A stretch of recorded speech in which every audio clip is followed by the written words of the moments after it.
notice when you're asking about Caitlin a lot, you bring up other rookies as well. No league's ever about one player. That player could get hurt or whatever. So I think it's just to give recognition that in sports, people watch for compelling content and rivalries. And you can't do that alone as one person.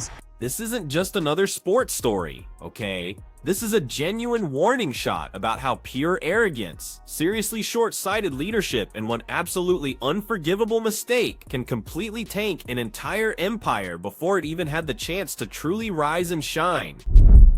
Never seen a company fumble the bag so hard like the WNBA fumbled Caitlin Clark. It sucks that so much of it was riddled with so much drama and so much negativity. The WNBA held the golden ticket in its hands, a generational star who wasn't just incredible on the court, but was pure cultural currency. Caitlin Clark wasn't simply a player racking up points. She was a whole movement, a legitimate brand, a phenomenon who pulled millions of fresh eyes into women's basketball almost overnight. For a league that had spent nearly 3 decades clawing for any mainstream attention, this was supposed to be their crowning moment, their breakthrough, their ultimate validation. And yet, instead of fully embracing her as the savior who could rewrite the sport's future, they treated her like she was disposable. In the process, they committed a blunder so massive, so catastrophic, that it may cast a shadow over the league for decades to come. What started as a fairy tale has twisted into an all-out war. And get this, Caitlin Clark is taking her revenge, not by shouting into microphones or venting on social media, but with something far more devastating: leverage. She's exposing the WNBA's shocking incompetence in the only place that truly matters, the boardroom. The best part? The sharks are already circling. Rival leagues, billionaire investors, and even celebrities far removed from sports all recognize what the WNBA stubbornly refuses to admit. Caitlin Clark is bigger than the league itself. So how did everything unravel so quickly? How did the WNBA mishandle the most electrifying athlete in years so badly that her rookie and sophomore seasons became less about triumph and more about pure betrayal? Stick with me, because once you see the numbers, the undeniable disrespect, and the unbelievable offers already rolling in from outside the league, you'll realize this wasn't simple mismanagement. This was malpractice. This was the kind of catastrophic blunder that rewrites history book. When Clark first stormed onto the national stage, it didn't just feel like a typical top draft pick arriving, it felt like a cultural turning point. From the moment she absolutely torched defenses in college, Clark wasn't just breaking records, she was redefining what women's sports could truly be in America. Each game became a massive event. Ratings skyrocketed, highlights spread like wildfire, and kids across the country were jacking up logo range threes on playgrounds, mimicking her style. She was more than an athlete, she was a cultural symbol. By the time draft night arrived, her story was already larger than life. This wasn't just the WNBA selecting another talented guard. This was the coronation the league had been waiting for. Lightning in a bottle, a single player strong enough to drag an entire sport into the mainstream. The impact was immediate. Tickets for Indiana Fever games vanished in hours, resale prices tripled overnight, and entire arenas brimmed with fans, many of them attending their first ever WNBA contest simply because Caitlin Clark was there. She was instant box office. Ratings followed suit, with broadcasts featuring her blowing past anything the league had seen before. Attendance records crumbled, merchandise sales exploded. Even casual sports fans who hadn't cared about the WNBA in years were now glued to Clark's every move. In a matter of months, she had done what 2 decades of slogans, rebrands, and marketing campaigns had failed to accomplish. She made the WNBA relevant. It should have been the start of a golden age. But what looked like a dream from the outside quickly soured on the inside. Because while Caitlin Clark delivered everything the league could have dreamed of, the WNBA repaid her with the kind of disrespect that will genuinely haunt them forever.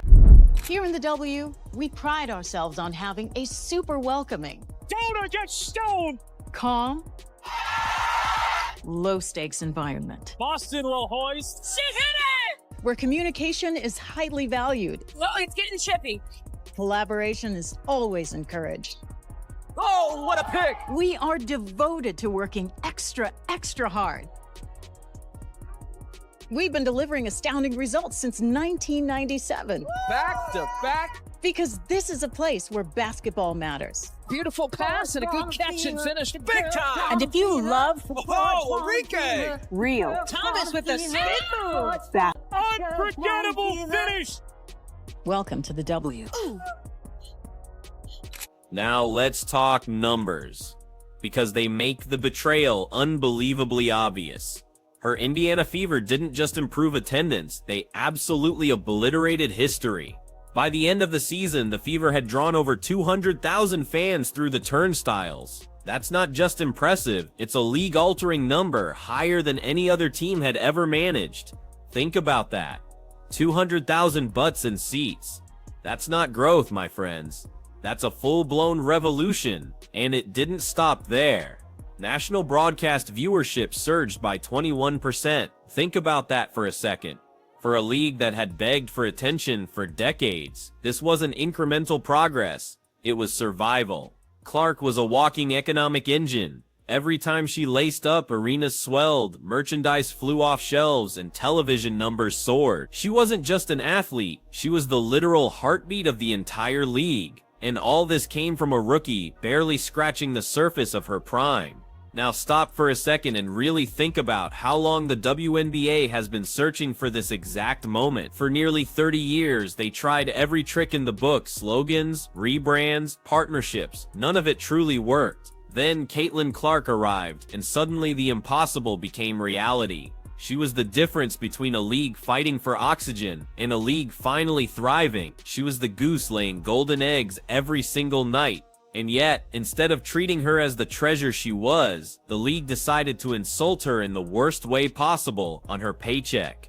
Let's lay it bare. Clark's rookie contract was 4 years long, totaling just $300. Break it down, and that's about $85,000 a year.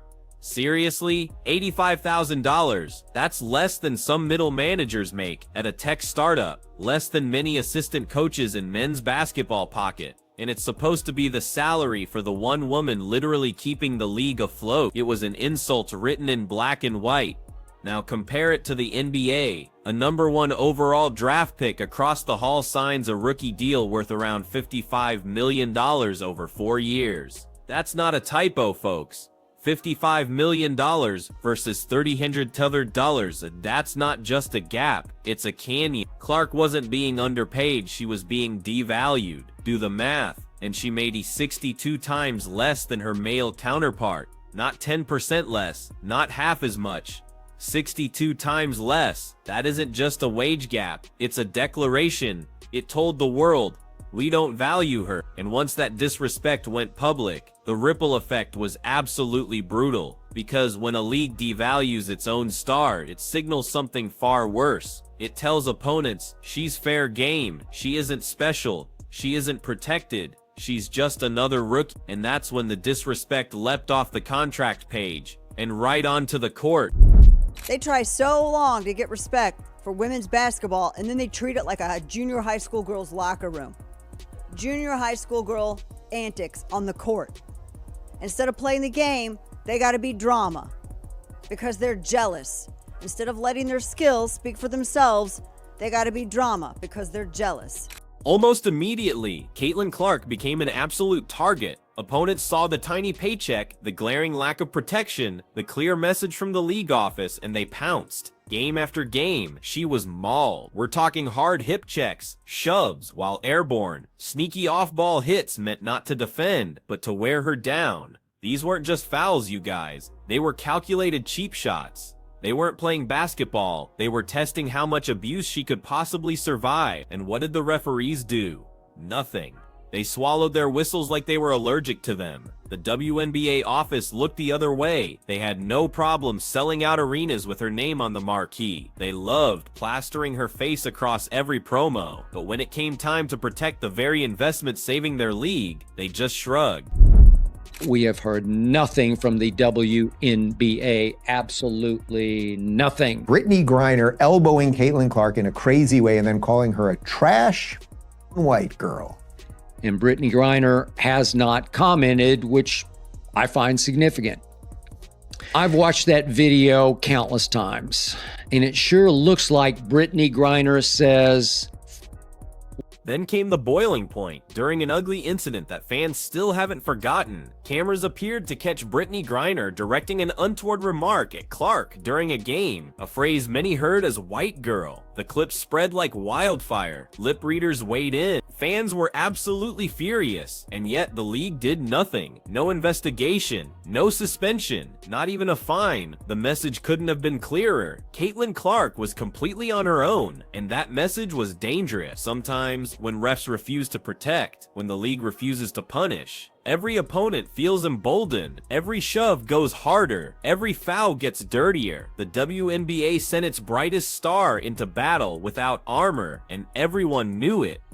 There's only so much one body can endure. You can survive bad contracts. You can endure disrespect. But when night after night turns into open season on your health, the end is inevitable. For Caitlin Clark, that end came on September. The news hit like a bombshell. She was ruled out for the rest of the season with a right groin injury.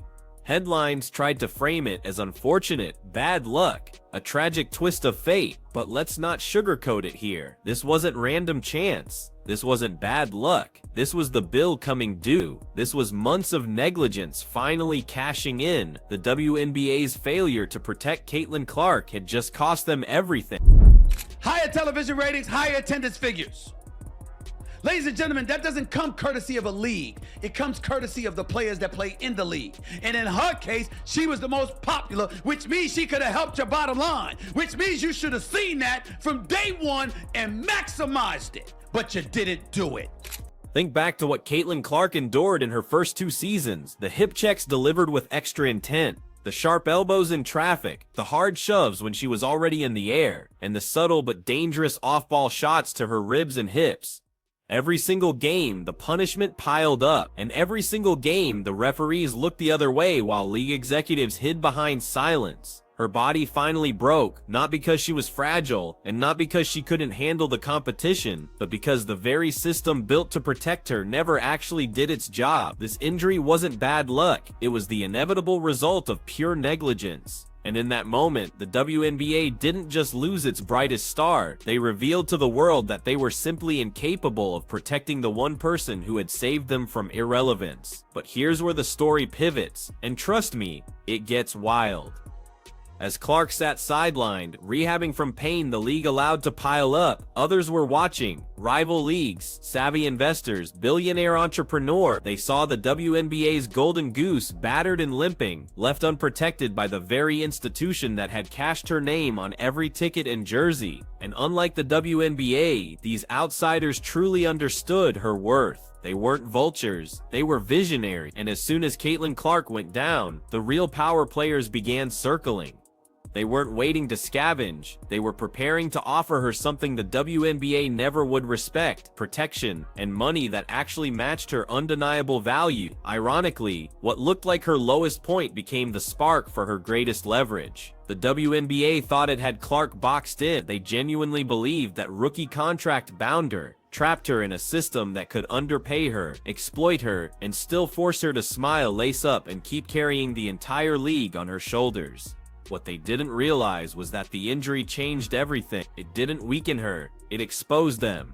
Suddenly, the balance of power shifted entirely. Doors that had been shut for years flew wide open. The first came from a bold challenger, Unrivaled, a new 3-on-3 league founded by Brianna Stewart and Nafisa Collier, with Gino Auriemma deeply tied to its vision. Unlike the WNBA, Unrivaled didn't seek Clark as a cost to contain. They saw her as the cornerstone. They put an offer on the table that turned heads instantly, over $1 million per year, plus something far more important, an equity stake in the league itself. This wasn't just a paycheck, this was ownership. This was legacy. This was control. For the very first time, Clark wasn't being treated like another draft pick in a long line of rookies. She was being treated like a partner, someone who could actually shape the future, not just dribble inside of it. And everybody talk about other WNBA players not being appreciated. Nobody insulted them. Nobody dismissed their contribution. We were simply saying, despite the contributions for years and years and years, a lot of people didn't care. Fair or not, until Caitlin Clark came along. And that right there was already more respect than the WNBA had shown her since day one. The brilliance of Unrivaled's proposal wasn't just the number, it was the powerful message. They weren't saying, "We'll pay you to play." They were saying, "We'll invest in you as the undeniable face of the future." That alone would have been enough to shake the industry. It proved what fans had been screaming all season. Caitlin Clark wasn't just another star, she was the league. And if the WNBA wouldn't treat her that way, someone else absolutely would. But that was only the appetizer. The main course came from an unlikely source, someone totally outside the traditional basketball machine, a cultural icon who had built an empire on disruption. Just when it seemed like the story couldn't possibly get worse for the WNBA, it did. Because Ice Cube entered the conversation, and his offer made the league's treatment of Clark look like a cruel, cruel joke. At first, people dismissed the whispers. Cube's Big Three league paying Caitlin Clark millions for a short-term deal. It sounded like tabloid fantasy. Some fans thought it was just posturing, a publicity stunt. But then the numbers came out, and they were undeniable. The official offer was $15 million, not for 4 years. Not for 40 games, not for grinding out an entire WNBA season. No, $15 million for one 10-week stretch of basketball. Pause and let that sink in for a second. The WNBA locked Clark into a 4-year rookie contract worth just $338,000 total, barely $85,000 per year. Cube walked in and said, "How about $15 million for 10 weeks? That's not a negotiation. That's a public shaming. That's someone standing on a rooftop with a bullhorn yelling to the world, the WNBA has no clue what its most valuable asset is worth." This wasn't just about Clark's bank account, it was about optics. The Big Three didn't just outbid the WNBA, they utterly exposed it. They proved that a rapper turned businessman understood Caitlin Clark's market value better than the very league built on her shoulders. That $15 million figure didn't just dwarf her paycheck, it obliterated it. And overnight, the entire narrative flipped. The WNBA wasn't protecting Clark, they weren't empowering her, they were undercutting her. And now the receipts were out in the open for everyone to see. This wasn't a simple contract discrepancy, this was revenge. Revenge written in dollar signs. Revenge on a league that thought they could get away with paying pennies while raking in gold from her image. And suddenly, the power dynamic shifted forever. Caitlin Clark didn't need the WNBA anymore. But the WNBA, they couldn't survive without her. For months, league executives had operated under a dangerous illusion. They thought Clark was locked in, trapped with nowhere to go. They figured they could take her for granted, because what else could she do? Then Ice Cube dropped the $15 million bombshell, and everything changed. That number wasn't just about money, it was a declaration of independence. It validated everything fans had believed since day one. Caitlin Clark's true worth dwarfed the WNBA's imagination. She wasn't a 6-figure player, she wasn't even a 7-figure player. She was an 8-figure superstar, and the most humiliating part, she had gotten there without ever asking for their approval. Think about the symbolism. The WNBA marketed Clark as the face of its future, but never gave her the treatment that came with it. Cube didn't just pay her, he validated her. He told the world, "You're not crazy for believing this woman is worth everything." He confirmed that the WNBA had no clue how to handle its golden goose. And that validation, that external stamp of respect, is where the real revenge begins. Because the damage isn't whether Clark accepts the contract tomorrow, the damage is that the offer even exists. It hangs over the WNBA like a storm cloud. Every press conference, every boardroom meeting, every sponsor call, there's that number, 15 million. It's in the room, whether Kathy Engelbert likes it or not.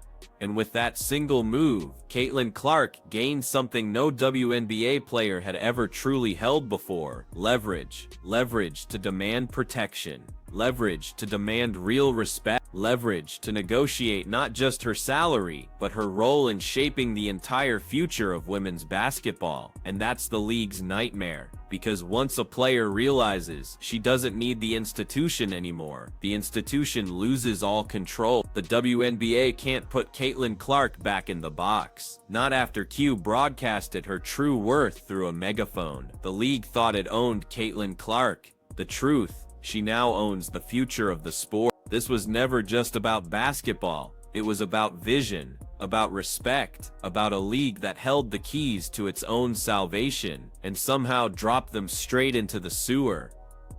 Clark walked in as a once-in-a-generation gift, a magnetic, attendance-surging, jersey-selling machine. She gave them everything, and what did she get in return?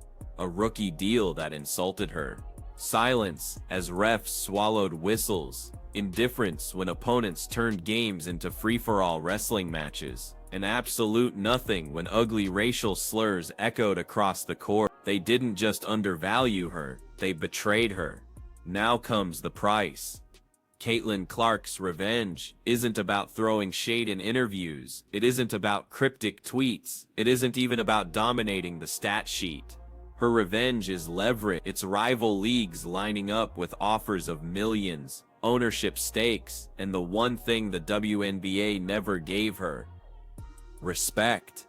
Ice Cube's $15 million bombshell didn't just shake the market, it completely flipped the balance of power.